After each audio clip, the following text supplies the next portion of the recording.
People that have moved into a house, apartment, what's the most interesting thing you've found from the previous occupants? I renovated the basement and tore down the drop ceiling. An envelope fell out in the process. I was hoping for money, but I got something better. In the envelope was a bunch of evidence collected by the ex-husband that she was cheating on him. Credit card receipts, hotel receipts, lewd emails, and dick pics. It was gross but awesome at the same time. Found a vinyl record under a carpet. It was broken and missing a piece. Didn't have a label either. It was just such a weird thing to leave there when laying down carpet, I thought.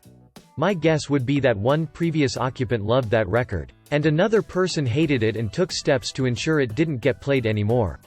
Oh, have you not heard? That the bird is the word? Dishes still in the dishwasher. After closing we were at the house celebrating and they showed up asking for them.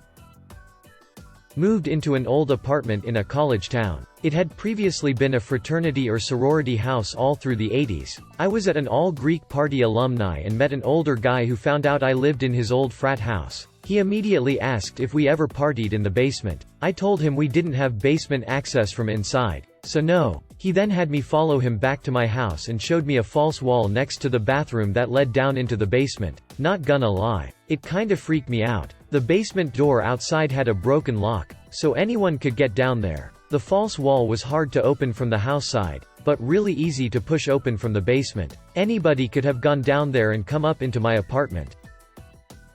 Not me, but someone I know has moved to Japan. They rented an apartment and was doing some cleaning when they moved the fridge only to find a small room with a balcony. Like it had a washer and bedding stacked up. I think it was so odd, just hidden behind the fridge.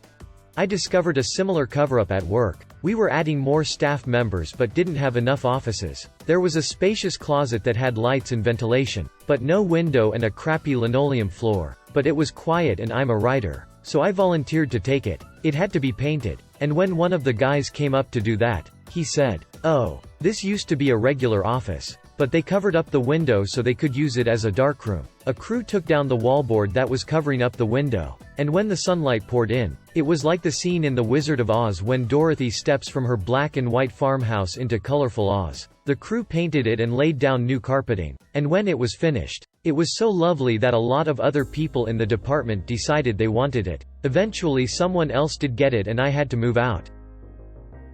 Pennies. Me and my homies found like $6 worth of pennies and nickels under the carpets from 1980 and before.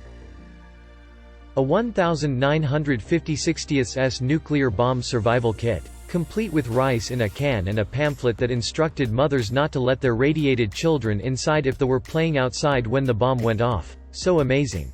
So what were they supposed to do with their kids? Well, you're children of the wild now. Off to the forest with you. Or maybe that cornfield over there. The yellow-orange goo dripping from our walls as the cigarette tar seeps out when the humidity gets too high while I shower. After 3 full washes, their little gift left. A brand new riding mower was in the garage under a tarp. Still waiting for them to come back for it. I am the first occupant in my current apartment, but I did find the lid of a paint bucket with a message on it on top of a wardrobe reading, "Hope you like your new apartment, the painter." As a kid, my parents moved into a former Minnesota Vikings lineman's house and he left a PS1 with a bunch of games. Great dude. Emo. My mom and I had moved into a studio apartment following her successfully completing drug court when I was about 11 years old. I climbed on the counter in the kitchen to clean the top shelf of a cupboard and found a bag of crystal meth. She flushed the bag in front of me, but later in life told me she could have sold it for $200 easily on the street. Always proud of her. A box hidden in a loose board with heroin and needles. Not me, but there was this post a while back where a guy took down a wall so he could put in a shower, then found a hidden shower behind the wall.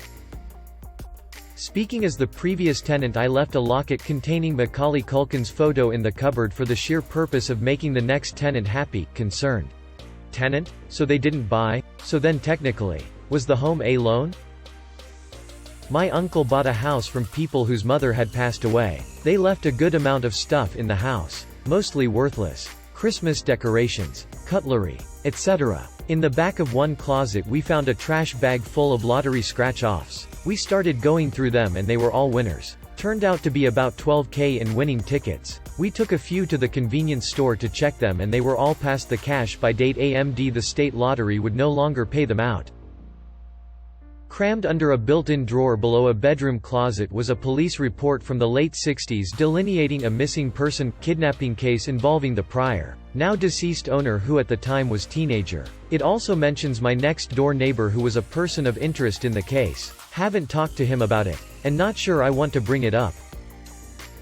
My dad found a first edition book from Benjamin Franklin. Previous owner was a principal and book collector who killed himself in retirement. His family didn't check the crawl space and my dad found a bunch of stuff in it like an autographed baseball bat, Playboys, a 5-gallon jar half full of pennies, bunch of valuable books, a bong, painting supplies, a broken antique handgun and sword in a box labeled cheese, and then just some clothes and carp.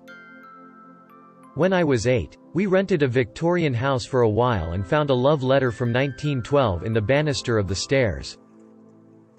My husband and I found a Crown Royal bag in the rafters of the basement that previous tenants had left behind. As soon as I saw it I yelled, "Open it! Open it! It's money or drugs!" It was not money or drugs. It was a purple dildo and some lube.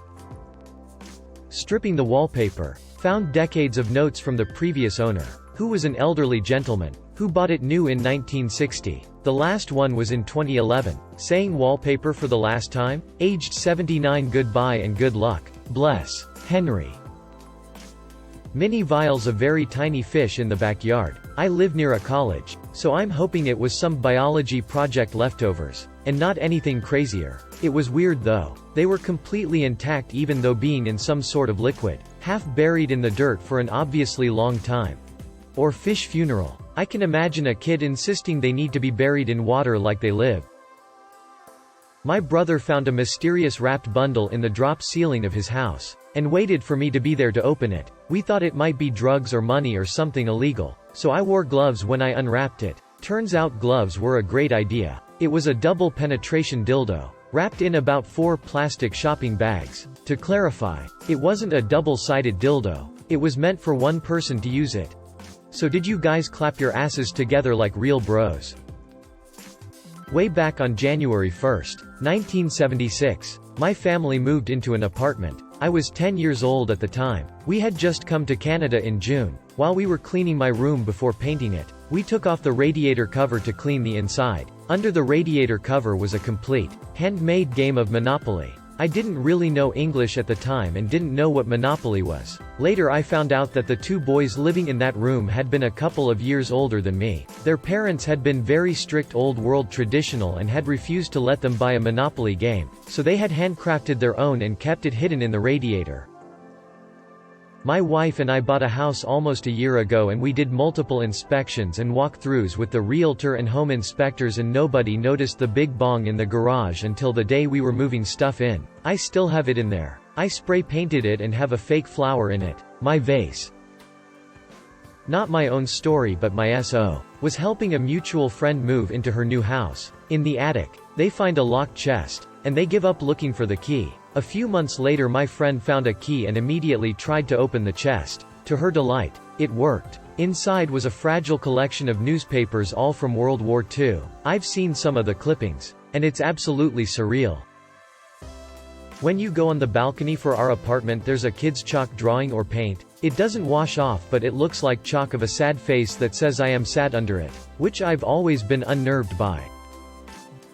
Found out that there's a spot where you can get under the cabinets in the kitchen. My cat hid there a lot the first couple of days, and after that I noticed a mysterious increase in dusty cat toys. Eventually he dragged all of the previous tenants' cat's toys out from under there. I bet your cat felt like he hit the mother lode.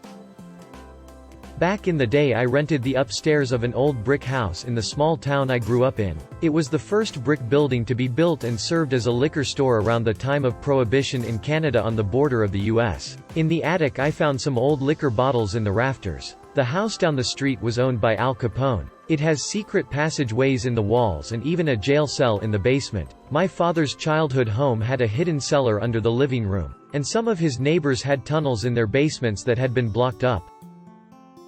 A Saturday Night Live script with handwritten notes in it. This was in a Brooklyn apartment at the base of a shelf above the closet. It appeared to be pretty old. I looked up the name of the writer on the script and he was active at SNL about 10 years ago. Occasionally I'd get mail with the same name on it. I bought a 130-year-old house in New Orleans. So old that drywall hadn't been invented. They would just build the walls out of wood and nail newspaper to it so the wallpaper would have something to adhere to. The most interesting thing I've found is the newspapers inside the walls reporting on the goings-on in New Orleans in 1916. We found a box of old notes from middle school girls flirting with the guy. Also found a couple yearbooks and other random pictures. Dude was quite the player in middle school.